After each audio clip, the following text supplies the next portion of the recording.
off in first, this happens sometimes, which then causes this.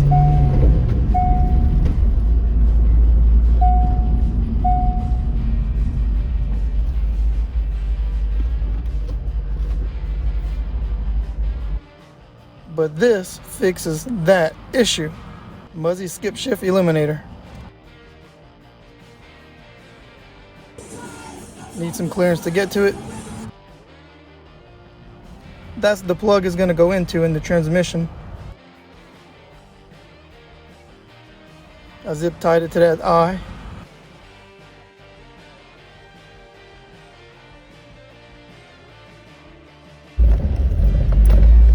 The light will still come on sometimes.